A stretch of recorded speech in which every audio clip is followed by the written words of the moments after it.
Top 5 wholesome romance anime. हाँ, यही है आज का टॉपिक। अब शुरू करते हैं।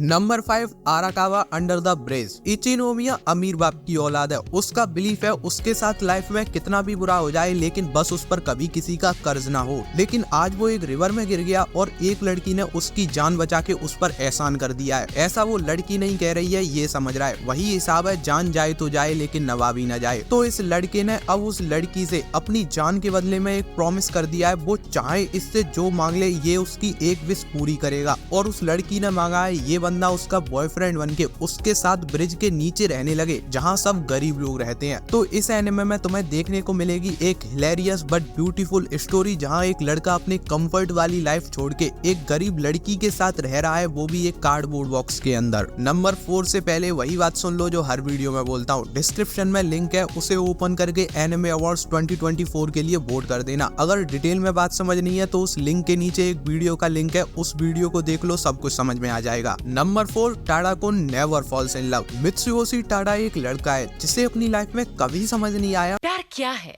वो फोटोग्राफर है और आज जब वो चेरी ब्लॉसम्स के पिक्चर क्लिक कर रहा था तभी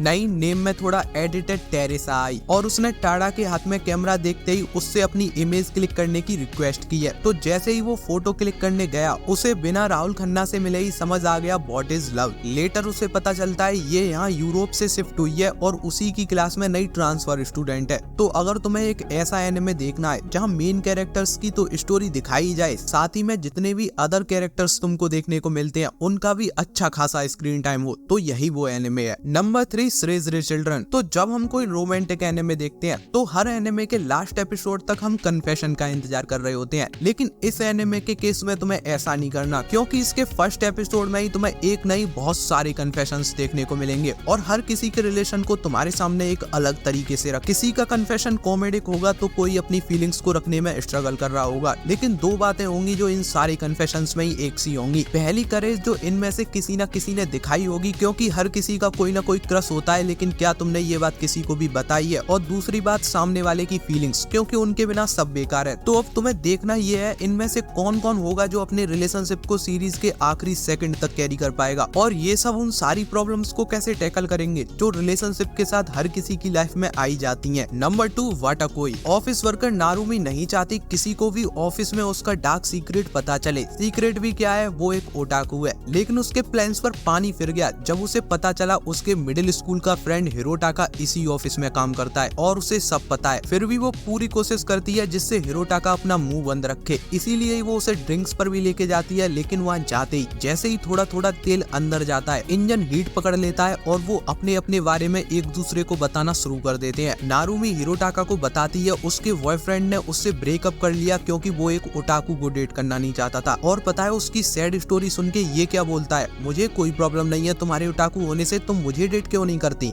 सही खेल गया बेंच। तो अगर हाई स्कूल रोमांस से बाहर निकलना चाहते हो और कुछ इंटरेस्टिंग लव स्टोरी देखनी है तो इसे ट्राई करो। नंबर 1 पर जो एनिमे है ये मैंने पहले भी बताया है, लेकिन अगर मैं इसे नंबर 1 पर नहीं रखता तो उन सभी के साथ धोखा होता जिन्होंने अभी तक ये देखा नहीं है। सुकीगा काइरी। जूनियर हाई का 3rd ईयर आने के साथ ही आजुमी और अकाने की किस्मत भी उन्हें एक साथ ले आई है। दोनों की ही एकदम डिफरेंट पर्सनैलिटी होने के बाद भी उनके बीच हुए कुछ एनकाउंटर्स ही उनके दिल में एक इनोसेंट सी फीलिंग ले आए हैं। ये फीलिंग क्या है वो समझ नहीं पा रहे, लेकिन वो एक दूसरे से जितना हो सके उतना बात करना चाहती हैं। वो बात अलग है, उनके आसपास के लोग और एनवायरनमेंट उनके लिए आपस में बात करना भी मुश्किल बना दे रहे हैं। इस एनिमे की पेसिंग काफी स्लो है, कोई कॉमेडी नहीं है, लेकिन ये एनिमे उन सभी को पसंद आएगा जिन्हें ब्यूटीफुल स्टोरी देखनी है।